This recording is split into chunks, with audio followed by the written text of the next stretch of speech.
কারো বাবা খালি সম্পত্তি নয় অকাপ। অকাপ মানুষ দান করেছে আল্লাহর নামে। অতএব এটা আমার ইসলাম ধর্মের ম্যাটার। আমার ধর্মের উপরে আঘাত দিবার অধিকার দেশ কাউকে দেয়নি, সংবিধান কাউকে দেয়নি। এই বিল কোনোভাবে লাগু হতে দেওয়া যাবে না। আর এই বিল যদি লাগু হয়ে যায়, দোদকে মরার থেকে একেবারে মরে যাওয়া ভালো।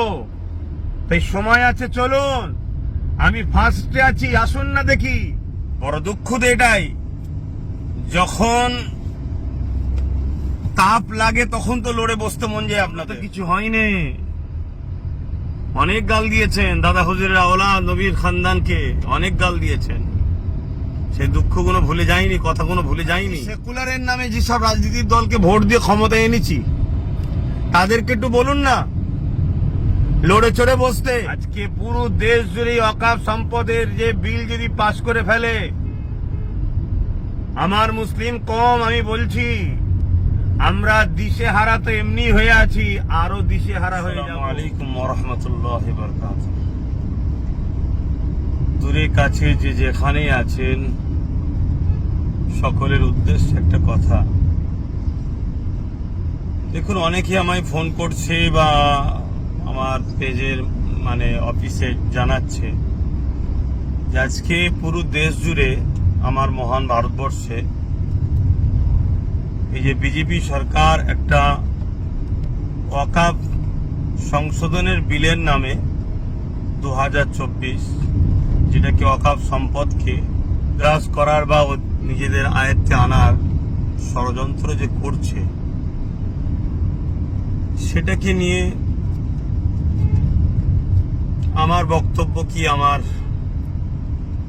কোন রকম সেরকম বাইট কিছু দেখছেন অনেকে জিজ্ঞেস করছে। দেখুন, দুঃখ লাগে এটাই যে আজ আপনারা ভাবছেন, আমি বিগত 3-4 বছর ধরে বলছি, এমন একটা দিন আসছে সবকিছু আমাদের হাত থেকে বেরিয়ে চলে যাবে।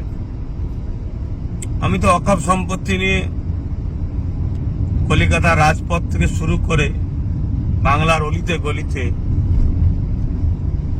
3-4 বছর ধরে আন্দোলন করছি যে ওয়াকফ সম্পত্তি এটা মুসলমানদের ব্যক্তিগত সম্পদ।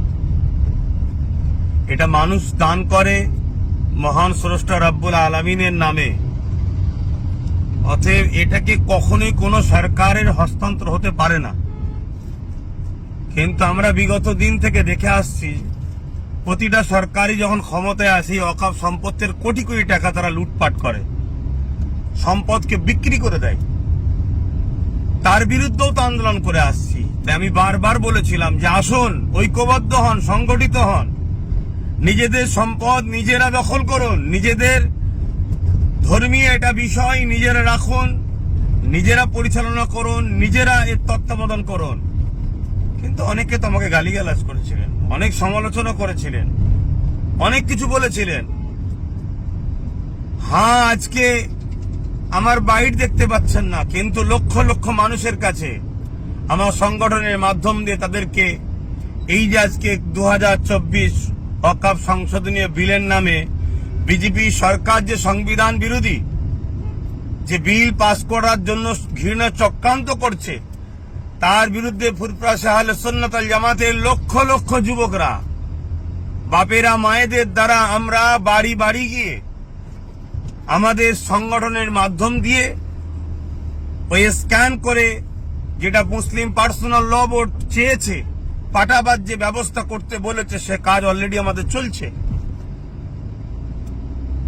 বড় দুঃখ তো এটাই, যখন তাপ লাগে তখন তো লড়ে বসতে মন যায় আপনাদের।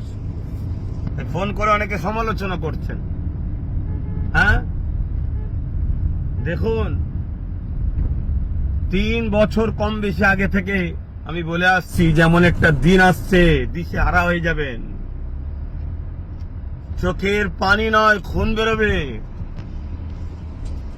এখনো তো কিছু হয়নি। অনেক গাল দিয়েছেন দাদা হুজুরের আওলাদ নবীর খানদানকে, অনেক গাল দিয়েছেন। সেই দুঃখগুলো ভুলে যায়নি, কথাগুলো ভুলে যায়নি। তথাপিও বলবো, আসুন, যা প্রতিটা মাযহাব, দল, মত সব কিছু ভুলে গিয়ে এই বিজেপির যে চক্রান্ত, আর বিজেপি শুধু আজকে নতুন নয়, কখন কৃষকের বিরুদ্ধে সংবিধান বিরোধী বিল পাস করেছে, কখনো দেশের মানুষের বিরুদ্ধে। এই বিজেপি নামক যে দল আজকে পুরো দেশটাকে শেষ করছে, এর বিরুদ্ধে সবাই সংগঠিত হন। এবং আমরা যে সেকুলারের নামে যেসব রাজনীতির দলকে ভোট দিয়ে ক্ষমতায় এনেছি, তাদেরকে একটু বলুন না লড়ে চড়ে বসতে। এখনো সময় আছে। কৃষক বন্ধুরা আন্দোলন করা শিখিয়েছে আমাদেরকে। উঠুন, জাগুন, লড়াইয়ের জন্য সংগঠিত হন। কারো বাবা খালি সম্পত্তি নয় অকাপ। অকাপ মানুষ দান করেছে আল্লাহর নামে। অতএব এটা আমার ইসলাম ধর্মের ম্যাটার। আমার ধর্মের উপরে আঘাত দিবার অধিকার দেশ কাউকে দেয়নি, সংবিধান কাউকে দেয়নি। সে যে পদেই বসে থাকতে পারে, সে যদি তার পদকে ভুল রাস্তায় পরিচালনা করে, তাহলে আমাদেরকেও সংবিধানকে সামনে রেখে গণতান্ত্রিক প্রক্রিয়ায় তাকে জাগানো দরকার, যেভাবে কৃষক বন্ধুরা জাগিয়েছে। তাই সংগঠিত হন, আসুন, এগিয়ে চলুন। আজকে পুরো দেশ জুড়ে অকাফ সম্পদের যে বিল যদি পাশ করে ফেলে, আমার মুসলিম কম, আমি বলছি, আমরা দিশেহারা তো এমনি হয়ে আছি, আরো দিশেহারা হয়ে যাব। কোনো অস্তিত্ব থাকবে না। আমি বলেছিলাম মসজিদে যাবেন, AK-47 লে দাঁড়িয়ে থাকবে, লাঠিলে দাঁড়িয়ে থাকবে। সেটা করতে চাইছে মসজিদ কমিটি, মাদ্রাসা কমিটি, বিভিন্ন কমিটিতে, কবরস্থান কমিটি, সব কমিটির মধ্যে সরকার তার আমলাকে নিযুক্ত করবে, সম্পদকে হস্তক্ষেপ করবে, তাদের আইনকে প্রয়োগ করাবে। আপনার ধর্মীয় স্বাধীনতা শেষ হয়ে যাবে। এই যে অত্যাচার, এতে মুসলিম অস্তিত্ব তথা ইসলামকে মিটাবার একটা ঘৃণার চক্রান্ত বিজেপি সরকার নিচ্ছে। এই বিল কোনোভাবে লাগু হতে দেওয়া যাবে না। আর এই বিল যদি লাগু হয়ে যায়, দোদগে দোদগে মরার থেকে একেবারে মরে যাওয়া ভালো। তাই সময় আছে, চলুন। আমি ফার্স্টে আছি, আসুন না দেখি। যারা পালালি খেয়ে খায়, যারা পা চেটে বেড়ায়, যারা ভিক্ষা খায়, সামান্য ভিক্ষায় যখন ইসলাম বিদ্বেষী কোনো কথা হয়, তাদের মুখে কথা পাওয়া যায় না। সেই মুসলমানদের নিয়ে অকাবের লড়াই কি হবে? তারা আজকে ফোন করে বলছে আপনার ভূমিকা কি? আজকে নিজেরা সংগঠিত নয়, নিজেদের কোনো পাওয়ার নাই, নিজেদের কোনো জায়গা নাই।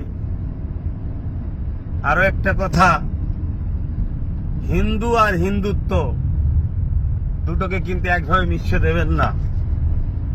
আমার ক্ষুদ্র জ্ঞানে হিন্দু শান্তি, ভ্রাতৃত্ব, ঐক্যের কথা বলে। হাজার হাজার বছর ধরে এদেশে মুসলিম হিন্দুর ভ্রাতৃত্ব ইতিহাসে আসছে। কিন্তু আজকে হিন্দুত্ব, হিন্দুর সাইনবোর্ড দিয়ে হিন্দুত্বের যে আজকে ষড়যন্ত্র, দেশকে ধ্বংস করার যে ষড়যন্ত্র, সংবিধানকে মিটিয়ে দিবার যে ষড়যন্ত্র, সেই দিকে দেশকে নিয়ে যাচ্ছে।